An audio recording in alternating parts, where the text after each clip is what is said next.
Before this night, J.P. Whitley had never been successful, and neither had his father or his grandfather.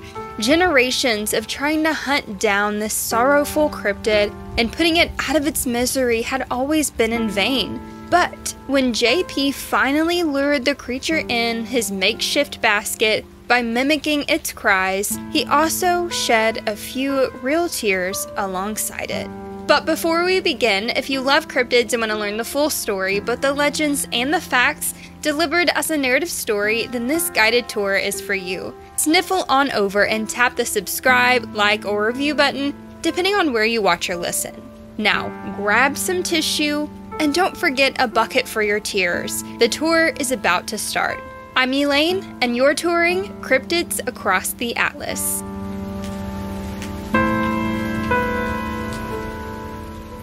All was calm with the moon and stars illuminating the night sky, but it was terribly frosty atop Mont Alto, perhaps the coldest winter's night yet. The temperature was in the single digits, the wind chill had been roughly -20 degrees, and the snowfall had reached nearly a couple feet deep. But J.P. Whitley, a Pennsylvania native, was prepared. Growing up in these woods, J.P. was used to the frigid winter temperatures. From the generations of men before him who specialized in logging and hunting, he knew how to suit up for a long winter's night properly. Complete with heavy fur coats, thick leather gloves, and fleece-lined boots, J.P. was only getting started. Since his father and grandfather had been loggers during their lifetime, harsh winters with freezing temperatures weren't the only things J.P. had been prepared for. Growing up, he had heard countless stories of black bears, large elk, and mischievous coyotes casually rummaging through campsites. But that's not what he was here for. That's not what he was on the hunt for. No, what he wanted was something that many Pennsylvania natives have often heard whispered through these woods, but only a few have ever seen. From backpackers trekking through the woods with friends, to hunters scouring for meat to last the whole winter, many have often claimed to hear the faint sound of someone crying out in the woods. But no matter how often one would go out and look to see where the noise was coming from, they'd always come up short.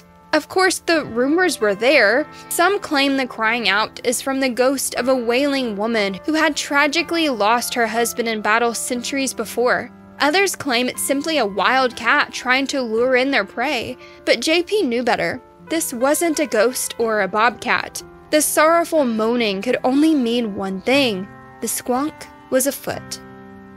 The Sqounk is scientifically known as the lacrima corpus dissolvent, which translates to body dissolves into tears or the dissolving tear. The Sqounk is often described as having loose, ill-fitting skin that's been covered in warts and moles, slightly resembling a pig, however complete with webbed feet on its left side. Apparently, it is so ashamed of its dreadful appearance that it lives in constant despair, spending most of its time weeping and hiding from anyone who dares to look closer. And because of its constant dread, it is also said to leave a tear-stained trail behind wherever it wanders. While this depressing cryptid may sound more fictional and less believable than some of its other cryptid counterparts, that doesn't make it any less significant in pop culture. For instance, while we're unsure of its predated whereabouts, the Sqounk was officially introduced in 1910, making its first debut in William T. Cox's book, Fearsome Creatures of the Lumber Woods with a Few Desert and Mountain Beasts. If you think you've heard this book mentioned before, then you probably recognize its title from episode 23 where we covered the Gumberoo. If you're unfamiliar with the Gumberoo, it's basically a bear-sized, impenetrable walking football that self-destructs when threatened, seemingly the culprit for wild forest fires in the Pacific Northwest. And now that I say that out loud, I'm convinced that the Sqounk and the Gumberoo are probably distant cousins somewhere down the line. According to an excerpt from William's book, the range of the Sqounk is limited. Few people outside of Pennsylvania have ever heard of the quaint beast, which is said to be pretty common in the hemlock forests of that state. The Sqounk is of a very retiring disposition, generally traveling about at twilight and dusk. Because of its misfitting skin, which is covered with warts and moles, it is always unhappy. In fact, it is said by people who are best able to judge it to be the most morbid of beasts. Hunters who are good at tracking can follow a squonk by its tear-stained trail, for the animal weeps constantly. When cornered and escape seems impossible or surprised and frightened, it may dissolve itself into tears. Sqounk hunters are most successful on frosty moonlight nights when tears are shed slowly and the animal dislikes moving about. It may then be heard weeping underneath the boughs of dark hemlock trees. A few years later, in 1937, the squonk was reintroduced in the tale of Paul Bunyan and his great blue ox. Throughout the book, the author shares different stories of Paul Bunyan, with one in particular titled Paul's Bad Luck. This story shares how Paul and a group of loggers were fishing by the Big Onion River to pass the time. One of their favorite games was a fishing contest, where the men would carry big gunny sacks to a favorite spot and stand there holding the oats of the sacks wide open. Then they would imitate the fish's cries and calls as they swam around the fog, and the man who enticed the most fish into this bag won the contest. According to the book, it said that one of the men heard a queer wailing sound some distance away, and thinking that it was some new kind of fish, he bangs mocking its cries.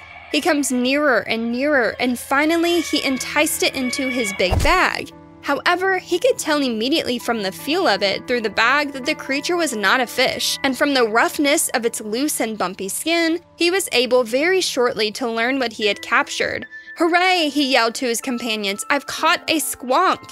And despite the poor animal's desperate wailings, he bundled it under his arm and hurried with it to the bunkhouse. He was greatly excited over this unusual catch, which was indeed a prize, and he looked forward to enjoy the importance which the display of it to his fellows would give him. It's also said in the book that the squonk is one of the rarest animals in the woods, is a very shy creature, and has a retiring disposition due to the shame it feels because of its unlovely appearance. It has dull, red eyes, a long, comical nose, and an ill-fitting, warty skin, as well as several other blemishing defects, on account of all of which it intensely dislikes being seen. Because it yearns to be beautiful and yet is condemned to be so fearfully ugly, it is always unhappy and weeps and wails constantly, leaving a trail of tears wherever it goes. So rarely did it ever get near men that the logger who had caught the squonk was greatly elated and called all his friends to the bunkhouse to see the queer creature when he put it on view. When he opened the bag, however, there was nothing there except some salt water and bubbles. The poor creature made more unhappy than ever by being caught, and so fearful of being seen in all of its homeliness, it had simply dissolved into tears. And again in 1939, the squonk made yet another appearance. Henry Tryon, another author whom you may remember from our Gumbaroo episode, also wrote about the squonk in his book Fearsome Critters. In his book, Henry describes the squonk as living a quiet life, never venturing too far out in fear of catching its reflection. Here's an excerpt from Fearsome Critters describing the squonk and its strange habits. The squonk is probably the homeliest creature in the world and knows it. The distribution was once fairly wide, the usual habitat being high plains where desert vegetation was abundant. History shows beyond dispute that these areas gradually changed to the swampy, lake-dotted country the squonk was forced to take to water. Of distinctly low mentality, it traveled constantly around the unaccustomed marshes in search of fodder. With time, it developed webbing between its toes, but only on the submerged left side. Hence, on entering the water, it could swim only in circles and never get back to shore. Fossil bones dredged from these lake bottoms reveal that thousands perished of starvation in this manner. Today, the squonk is met solely in the hemlock forest of Pennsylvania. It is a most retiring, bashful, crepuscular animal, garbed in a loose, warty, singularly ill-fitting skin. The squonk is always unhappy, even morbid. He is given to constant weeping over his really upsetting appearance and can sometimes be tracked by his tear-stained trail. Moonlight nights are best for Sqounk hunts, for then the animal prefers to lie quiet in its hemlock home, fearing, should it venture forth, that it may catch a glimpse of itself in some moonlit pool. Sometimes you can hear one weeping softly to himself. The sound is a low note of pleading, somewhat resembling the call of the cross-feathered snee.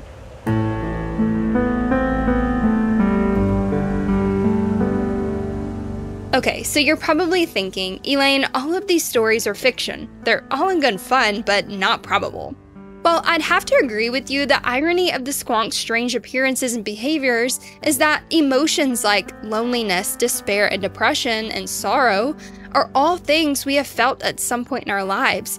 Initially, you may see a strange, warty-looking cryptid whose favorite sport involves crying over its odd-looking features. But I think the Sqounk is simply sadness personified. At least, that's what popular rock artists sang about in the 1970s. Take a line in Steely Dan's song, Any Major Dude Would Tell You, that says, "Have you ever seen a Sqounk's tears? Well, look at mine." Oh, and don't forget when Phil Collins joined the progressive rock band Genesis and wrote the song titled Sqounk. Honestly, if you look up the lyrics, it's really depressing. Basically, the song follows the life of a Sqounk and how it could never make it in this cruel world because of its ugly features, and all it will ever amount to is just a pool of bubbles and tears. So, if you like sad emo music, this is right up your alley. Also, just a complete side note, does anyone else see the resemblance between the Sqounk and Eeyore from Winnie the Pooh? The personalities are pretty much the same. I'm so sorry that I had to throw that in there and practically ruin Winnie the Pooh for you, because now every time you see Eeyore, the Sqounk is all you will ever think about. It had to be said. Now that we've covered the Sqounk, what it looks like, where it's from, and its strange behavior, where does this leave us now? And what happened to J.P. Wentling on his hunt for the Sqounk? Was he able to catch this elusive wailing cryptid? Well, in all his years trailing the Sqounk, J.P. had never been successful. Although he had been close many a time, the Sqounk was always just barely out of reach. But not tonight. This night was different. With the frigid temperatures continuing to dip at the top of each hour and the moon shining brightly, J.P. swore his efforts wouldn't be in vain this time. This time, he'd try a new approach. Rather than setting up bear traps or trying to time it just right, this time JP would lure in the Sqounk by speaking its own language, loneliness and despair. After cleverly mimicking its cries, the plan seemed to be working. Only a few moments had passed before the Sqounk's sobs had been unbearably loud, but not wanting to give way to yet another failed attempt, JP kept mimicking its cries louder and louder as the Sqounk's cries came closer and closer. Once the Sqounk had walked right in front of JP, it saw its reflection in the nearby lake that it had since frozen over and tried running away. But like the traps JP had set before, he had rigged a makeshift basket of tree branches underneath the snow so that once the Sqounk had stepped foot, it would enclose it for good. Feeling victorious at his catch, it was finally time to go home. Picking up the large sack and throwing it across his back, JP began his long trek back home. At first, the bag was extremely heavy and hard to carry, with the Sqounk's icy tears filling up the bag, and its wailing cries almost made it unbearable to keep going. But determined to share with his family the creature that he and his father's father had tried hunting down for years, he kept going, satisfied that he finally found the elusive Sqounk. But after a few miles out, he began to notice his sack wasn't as heavy as before, and the excessive wailing had gone down to a hushed cry. Maybe it was the adrenaline that kept him going, or the excitement of this catch that made the bag feel lightweight. And the Sqounk was technically still crying after all. Maybe it had just cried itself to sleep, he thought. Still, he kept going. After a few more miles in, JP caught a glimpse of the glow of a nearby lamppost reflecting off the snow. He almost forgot that he was carrying anything at all. That's when he realized that the sack he had been carrying weighed next to nothing, and that soft cry, non-existent. Curious, he gently unslung the wooden box off his back and placed it on the ground.